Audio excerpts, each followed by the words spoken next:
處長，我哋睇到咧，呢個簡報咧係一個非常亮麗嘅簡報啦。留意到2024年開始喺4、5月開始一路持續向下。咁我集中係講兩點咧。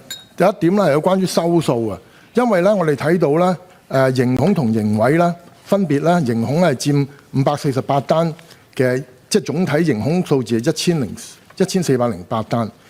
盈委咧就3697，裏邊有1039單，都係同收數有關。即係換句話講咧，如果打擊收數咧，就打擊咗呢啲罪案㗎啦。咁另外咧，同黑社會有關嘅毒品同埋賭博嘅罪案咧，亦都係偏高嘅，即係話有260單毒品，有279單賭博。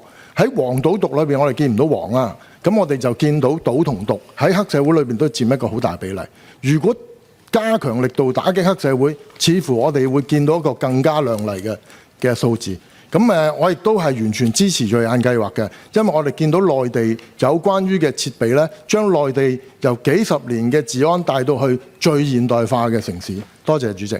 好啊，警務處處長。好，多謝主席，多謝陳議員。咁首先講翻收數嗰方面啦。咁如果按年計咧，其實佢就有下跌到，就由2300宗咧係跌到1666宗。咁但係我都好同意嘅，就係咧我哋見到咧仍然係有唔少嘅案件咧同刑事毀壞有關，咁或者係勒索啊、刑事恐嚇呢啲。咁所以咧其實我哋喺特別啊，譬如係有一啲比較多人住嘅地方，一啲屋邨啊、屋苑嘅附近咧，其實佢哋嘅機會一定係多啲嘅，比其他嘅警區一定會多少少嘅。咁喺呢方面咧，其實佢哋都係做緊一啲嘅主導情報主導嘅行動咧，係盡量去打擊。咁由於譬如喺新界南等等咧，其實間唔中咧，我哋都會有一啲嘅大型嘅行動，希望可以咧係將呢啲案件咧係壓止嘅。